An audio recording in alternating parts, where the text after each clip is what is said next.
আমরা আশা করব এই দেশের মানুষে গত 16 বছর 15 বছর ভোট দিতে পারে নাই। ডক্টর ইউনূস সাহেব প্রশাসনে যে ব্যবস্থা রেখেছেন অত্যন্ত সুন্দর একটা সুষ্ঠু নির্বাচন হবে এবং অংশগ্রহণ করামূলক একটা নির্বাচন হবে এবং বিশ্ববাসীর কাছে একটা গ্রহণযোগ্য নির্বাচন হবে। ভাই, এই যে নির্বাচন জনমত থেকে প্রশ্ন আসছে যে একতরফা নির্বাচন হবে বা আওয়ামী লীগের নির্বাচনে আংশিকভাবে আসতে দেবে না, এটা আপনারা কীভাবে দেখছেন? না, আমরা মনে করি যে এই মুহূর্তে বা বাংলাদেশে আগামী রাজনীতিতে আওয়ামী লীগ না আসাই সবচেয়ে ভালো, কারণ আওয়ামী লীগের একটা ইতিহাস আছে। ভাইয়ের আমার, আপনারা জানেন আজ ঢাকা, চট্টগ্রাম, রাজশাহী, খুলনা, রংপুর, বগুড়া, সারা বাংলাদেশ স্বৈরাচার শেখ হাসিনা মুক্ত হয়েছে। জনগণ তার মানবাধিকার ফিরেছে, মানুষ তার অধিকার ফিরে পেয়েছে। অত্যন্ত দুঃখ ভরাক্রান্ত মন নিয়ে বলতে হয় 25 বছর আওয়ামী লীগের ক্ষমতা থাকার ইতিহাস, বাংলাদেশের রাজপথ রক্তে রঞ্জিত করার ইতিহাস। 25 বছর আওয়ামী লীগের ক্ষমতা থাকার ইতিহাস, গুম, খুন, হত্যা, ধর্ষণ, নির্যাতনের ইতিহাস। 25 বছর আওয়ামী লীগের ক্ষমতায় থাকার ইতিহাস, বিডিআরের মাধ্যমে সেনাবাহিনী হত্যা, শাপলা চত্বরে হেফাজত হত্যা, সিরাজ শিকদার, কাজী আরেফ, তনু, মিতু, সাগর রুনি, ইলিয়াস আলী, চৌধুরী আলম সহ হাজার হাজার নেতাকর্মী গুম খুন করার ইতিহাস।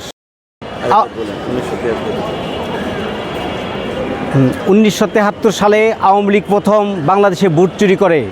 1974-এ শেখ মুজিবের দুঃশাসনে সারা বাংলাদেশে দুর্ভিক্ষ সৃষ্টি হয়। 1975-এ শেখ মুজিব বাকশাল গঠন করে সারা বাংলাদেশে একদলীয় শাসন কায়েম করে। 1986 সালে এক গোলটেবিল বৈঠকে সমস্ত রাজনৈতিক দল যখন বলল এরশাদের অধীনে নির্বাচনে যাবে না, তারপরের দিন চট্টগ্রামে এক লাল দিঘির ময়দানে শেখ হাসিনা বলল এরশাদের অধীনে যে নির্বাচনে যাবে সে জাতীয় বেঈমান হিসাবে চিহ্নিত হবে।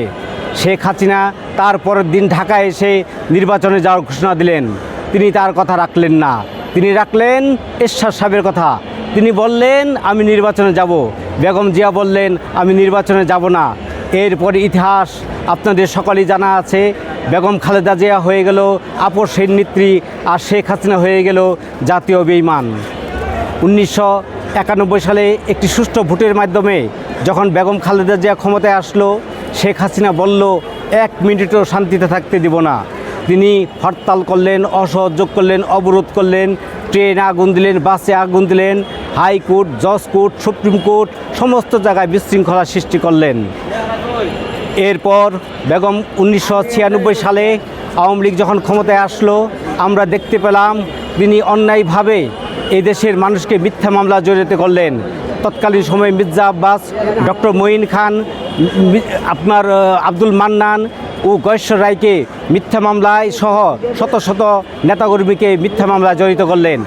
তৎকালীন বিচারপতি, প্রধান বিচারপতি এমনকি এ পর্যন্ত বললেন আপনি রং হেডেড।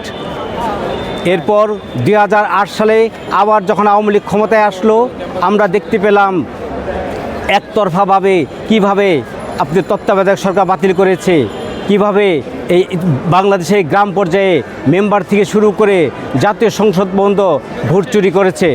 আমার আপনারা দেখতে পাচ্ছেন কিভাবে এদেশের মানুষকে হত্যা করা হয়েছে, কিভাবে এই দেশের ব্যাংক ব্যবস্থা লুট করা হয়েছে, এই বাংলা থেকে পশ্চিমা দেশে কিভাবে হাজার হাজার কোটি টাকা পাচার করা হয়েছে। আপনার ভাইয়ের আমার, যখন কোটা আন্দোলন শুরু হয়, এই কোটা আন্দোলনের প্রেক্ষিতে আপনারা দেখতে পেরেছেন এদেশের মায়ের বুক কিভাবে গুলি করা হত্যা করা হয়েছে। আপনারা দেখতে পেরেছেন মানুষকে হত্যা করে লাশ পুড়িয়ে দেওয়া হয়েছে। শুধু তাই নয়, বাংলাদেশের মাটি থেকে যেভাবে একদলীয় শাসন কায়েম করেছে, যেভাবে মানুষকে গুম করাচ্ছে, এর প্রতিবাদ করলেই মানুষকে আবার নতুন করে জেল দেওয়া হয়েছে। বেগম খালেদা জিয়া সহ বিএনপির হাজার হাজার নেতাকর্মীকে মিথ্যা মামলায় জেল দেওয়া হয়েছে। ভাইয়েরা আমার, রক্তের দাগ এখনও শুকায় নাই। এদেশের আবু সাইদ, মুগ্ধ, উসমান হাদির মতো ভাইয়েরা যেভাবে রক্ত দিয়েছে, যেভাবে এদেশের মানুষ আন্দোলন করেছে, যেভাবে এই দেশের মানুষ এই স্বৈরাচারের বিরুদ্ধে রুখে দাঁড়াচ্ছে, আমরা আশা করব আগামী দিনেও বাংলাদেশের মাটিতে আওয়ামী লীগ যেন না আসতে পারে। ভাইয়েরা আমার, 26 সালে নির্বাচন হবে, রক্তের দাগ এখনও শুকায় নাই। বাংলাদেশের মাটিতে আর যেন আওয়ামী লীগ ক্ষমতায় আসতে না পারে, আর যেন এই বাংলা থেকে বিদেশের হাজার হাজার কোটি টাকা পাচার করতে না পারে, আর যেন এদেশের কোনো আলেম ওলামাদের মিথ্যা মামলা ফাঁসি দিয়ে না দিতে পারে। প্রত্যেক ঘরে ঘরে বিএনপির নেতৃত্বে ছাত্র জনতা মিলে আওয়ামী লীগ বিরোধী সংগ্রাম পরিষদ গড়ে তুলুন। ভাইয়েরা আমার, আপনারা দেখতে পাচ্ছেন এই জুলাই 24 আন্দোলনে যে সমস্ত ভাইয়েরা শহীদ হয়েছেন, আঘাতপ্রাপ্ত হয়েছেন, পঙ্গু হয়েছেন, যতটা পারা যায় বিএনপির পক্ষ থেকে সাহায্য করা হচ্ছে। আগামীতে ক্ষমতায় বিএনপি আসলে আবারও সাহায্য করা হবে। যখন দিয়েছি রক্ত আরও দেব, তবু এদেশ আওয়ামী লীগ মুক্ত থাকবে ইনশাল্লাহ। এবারের সংগ্রাম শেখ হাসিনার বিচারের সংগ্রাম, এবারের সংগ্রাম আওয়ামী লীগকে নিষিদ্ধ করার সংগ্রাম। খোদা হাফেজ।